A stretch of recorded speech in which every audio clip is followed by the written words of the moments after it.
Guys, मैं सुप्रीत आप सबका स्वागत करती हूँ अपने YouTube चैनल पर। हमने कृष्ण जी का फेस बना लिया था, तो आज हम आगे स्टार्ट करते हैं। तो सबसे पहले मुकुट का क्लोथ वाला पार्ट बना लेते हैं। तो उसके लिए मैं सिंपली HB पेंसिल के साथ शेड कर रही हूँ इवनली, और इसे मैं शेड करके ब्लेंड कर दूंगी सेम एज स्किन वाला टेक्सचर। ओके, तो अब मैं इसे कर दूंगी ब्रश के साथ ब्लेंड, और फिर मैं स्पंज एप्लीकेटर के साथ ब्लेंड कर दूंगी इसे सॉफ्ट सा इफेक्ट देने के लिए। अब मैं बी पेंसिल का यूज़ कर रही हूँ जहाँ पर मुझे डार्क टोन्स नज़र आ रहे हैं रेफरेंस पिक्चर में, तो इवनली मैं इसे भी शेड कर दूंगी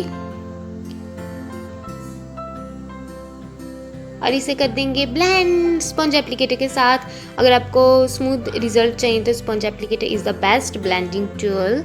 अभी 4B का यूज़ कर रही हूँ मैं, जहाँ पर क्रीजेस दिख रही हैं मुझे, और हाइलाइट्स इरेजर के साथ। हाइलाइट्स बहुत ज़्यादा ज़रूरी होते हैं क्लोथ में, और जहाँ पर बाउंड्रीज हैं अब उसे शेड कर देते हैं।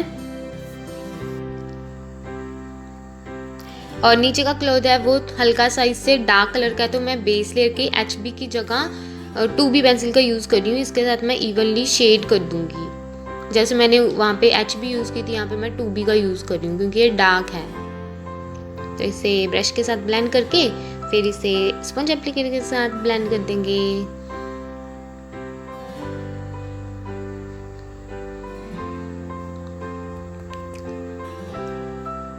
और फिर मैं 4B का यूज़ कर रही हूँ, जहाँ पे इसके क्रीजेस से हैं डार्क टोन नज़र आ रही हैं, वहाँ पर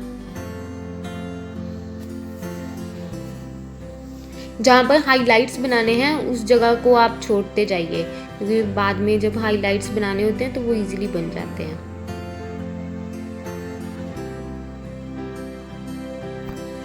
और स्पंज एप्लीकेटर के साथ हाइलाइट्स को भी स्मूथ इफेक्ट देने के लिए यूज़ कर सकते हैं। और अभी मैं जो सारा क्लोथ का पार्ट है मुकुट का वो ऐसे ही बनाऊंगी। लाइट शेड है तो HB लूँगी बेस लेयर के लिए, अगर डार्क वाला है तो उसके लिए मैं 2B लूँगी। तो अभी ऐसे ही सारा ड्रॉ कर लूँगी मैं और उसे स्मूथली ब्लेंड कर लूँगी।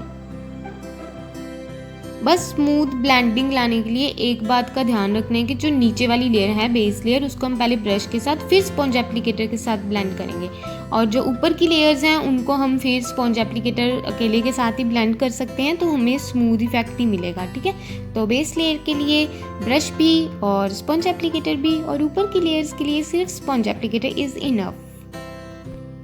डार्क शेड्स और जो शेडो पार्ट होता है पिक्चर में, रेफरेंस पिक्चर में, वो बहुत ज़्यादा इम्पोर्टेंट होता है हमारी जो ड्राइंग है उसको 3D लुक देने में। मतलब उसमें जो रियलिस्टिक झलक दिखती है उसके लिए शेडोज़ और डार्क टोन्स बहुत अहमियत वाला रोल प्ले करती हैं, तो इस बात का हमें ध्यान रखना है। ठीक है, यही चीज़ें ध्यान रख के हम पूरे जो क्लोथ्स वाला पार्ट है वो बनाएंगे। क्लोथ्स वाले पार्ट में जो हाइलाइट्स हैं हम उनको भी बनाने के बाद उसको थोड़ा सा हम स्मज सा कर देंगे। ठीक है, तो इसके साथ बहुत अच्छा और सॉफ्ट क्लोथ का लुक आता है।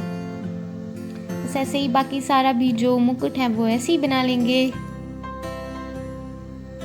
तो मुकुट का क्लोथ वाला पार्ट मैंने बना लिया है। तो इसमें मैंने 3 टोन्स रखे हैं, लाइट टोन है, मिड टोन है और डार्क टोन है। तो इसके आगे मैं क्या करूँगी वो आप देखते जाइए। मैं थोड़ा सा रेफरेंस पिक्चर से डिफरेंट करने वाली हूँ, तो मैंने इसलिए 3 टोन्स रखे हैं, रेफरेंस में 2 थे।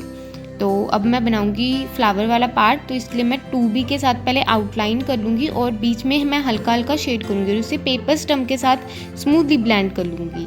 ठीक है, और इरेजर के साथ कर लूँगी हाइलाइट्स। तो इससे मैं ऐसे ही 2-3 बार रिपीट करूँगी और मेरे पास एक सुंदर से फ्लावर वाला मुकुट का पार्ट बन के रेडी हो जाएगा। और ये मैं सबसे ईजी मेथड आपको बता रही हूँ फ्लावर्स बनाने का। फ्लावर वाला पार्ट बन के रेडी हो गया है। अब मैं बीच बीच में हल्का हल्का इसे थोड़ा सा डार्क कर देती हूँ। तो ये मेरा हो चुका है फ्लावर का पार्ट रेडी। और अब मैं स्पार्कल वाली स्ट्रिप्स बना रही हूँ मुकुट के ऊपर।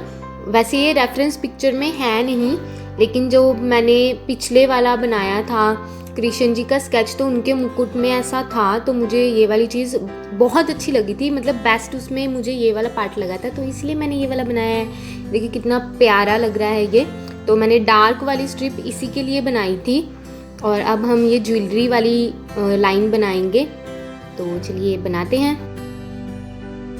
ज्वेलरी में छोटे छोटे स्टोन्स हैं, तो वो मैं स्टोन्स आपको एक एक करके बताती हूँ। सबसे पहले मैं स्टोन जो स्क्वायर शेप में ले रही हूँ, तो मैं स्क्वायर शेप की आउटलाइन बना लूँगी पेंसिल के साथ, और उसे मैं थोड़ी सी ब्रॉड लाइन बनाऊँगी आउटलाइंस पे, मतलब मोटी मोटी आउटलाइंस बना रही हूँ मैं।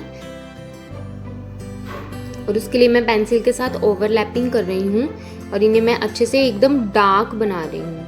ठीक है, तो ऐसे ही मैं सारे के सारे जो स्टोन्स हैं उनकी आउटलाइंस बना लूँगी डार्क डार्क। और मैं अभी आपको बताऊँगी सबसे इजी मेथड, जो ये वाला स्टोन्स हैं, जो ये ज्वेलरी का पार्ट है उसे बनाने का। तो अभी मैं जल्दी जल्दी से बना रही हूँ।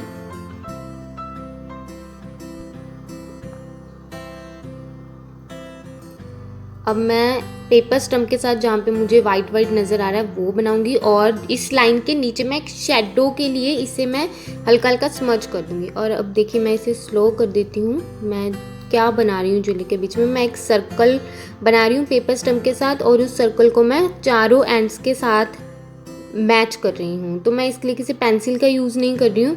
मेरे पेपर स्टम्प पर ऑलरेडी ग्रेफाइट लगा हुआ है, तो मैं उसी के साथ सेंटर में एक सर्कल बना रही हूँ, और उस सर्कल को मैं लाइंस के साथ ज्वाइन कर रही हूँ चारों कोनों में, जो हमने स्क्वायर बनाया था उसकी। ठीक है, तो मैं ऐसे ये वाले स्टोन्स बना रही हूँ, तो इसके साथ इतना नेचुरल लुक आता है, और ये सबसे इजी मेथड है। और जो सेंटर वाला सर्कल है उसके बीच में मैं इरेजर के साथ साफ करूँगी। अब मैंने लिया है जेली रोल स्कूरा का, तो उसके साथ बस डॉट्स बनानी है मोटी मोटी आसपास। तो आप देख सकते हो ये कितना प्यारा इफेक्ट आ रहा है, और ये सबसे इजी मेथड है। इसमें हमने कुछ ज़्यादा नहीं किया है, हमने जस्ट आउटलाइन बनाई है मोटी मोटी, फिर हमने पेपर स्टम्प के साथ बीच में पैटर्न बनाया है। ठीक है, वो भी सर्कल और 4 लाइंस उसके आसपास, और फिर वाइट जेल पेन के साथ हमने डॉट्स बना दिए हैं। तो इतनी इजीली बन गया। अभी फ्लावर्स में मैं थोड़ा सा हाईलाइट कर देती हूँ इरेजर के साथ,